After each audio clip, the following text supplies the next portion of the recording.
hein, parce qu'ils sont propres. Ah oui.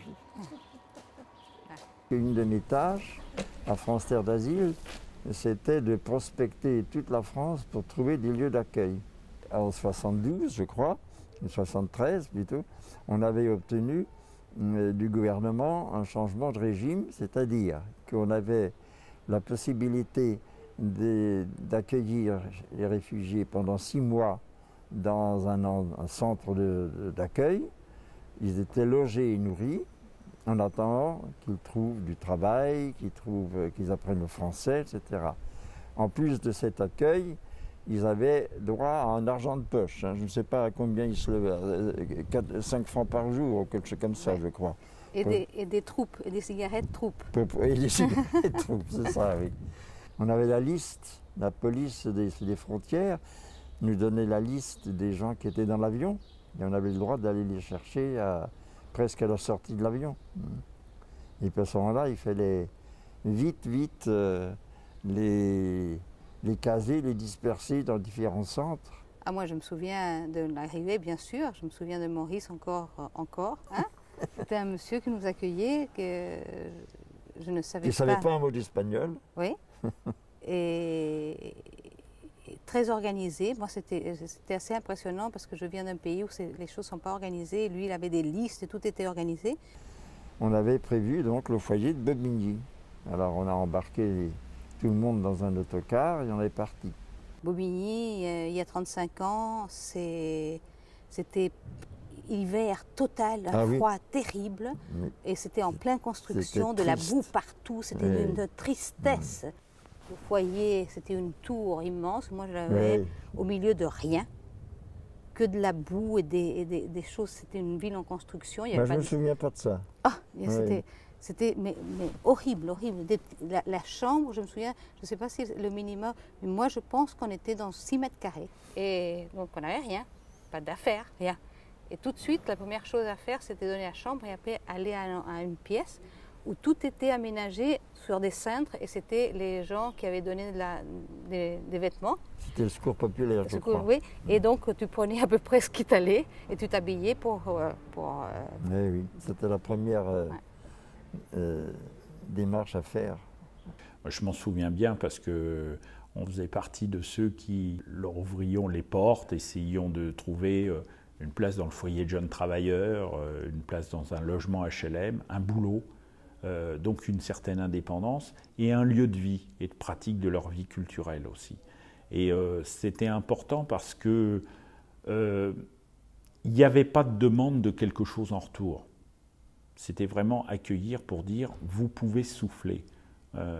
Vous avez failli être torturé, vous avez failli mourir, vous avez failli perdre toutes vos capacités à créer, à peindre, à écrire de la musique, à écrire des romans, eh bien ici vous avez un havre de paix.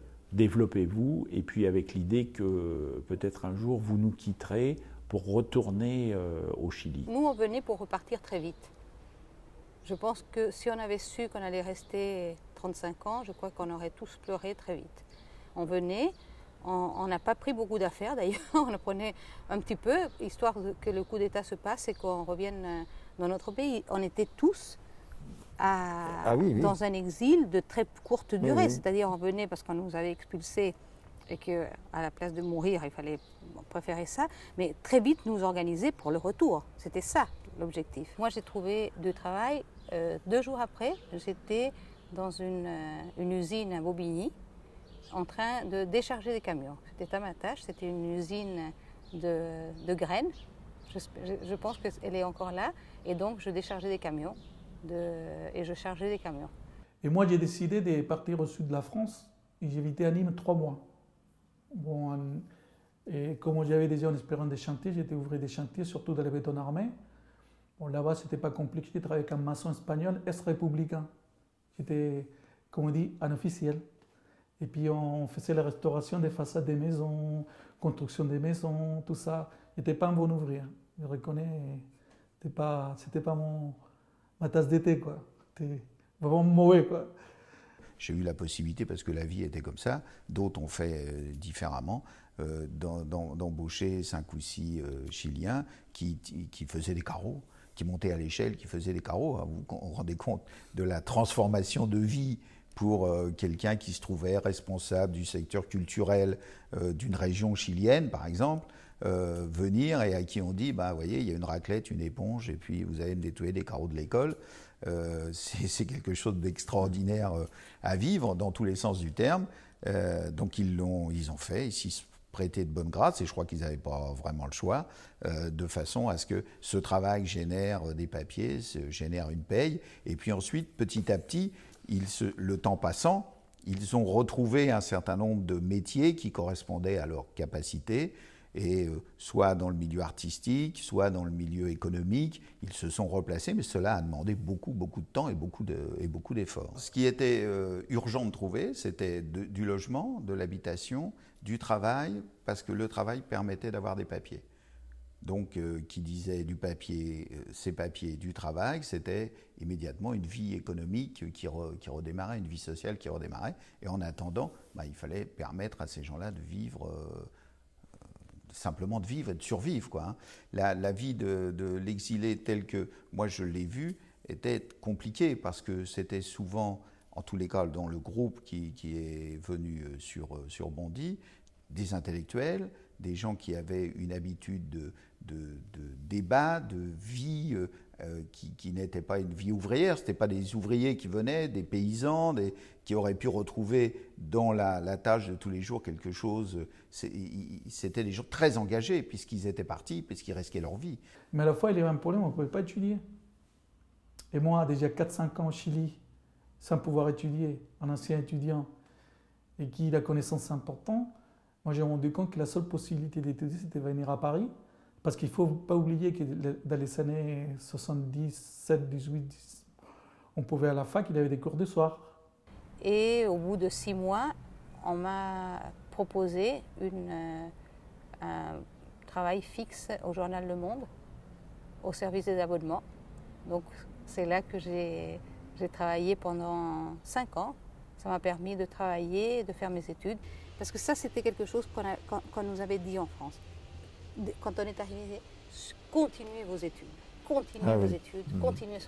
Je pense que c'est aussi ça qui a permis qu'on s'intègre beaucoup plus rapidement. Sûrement.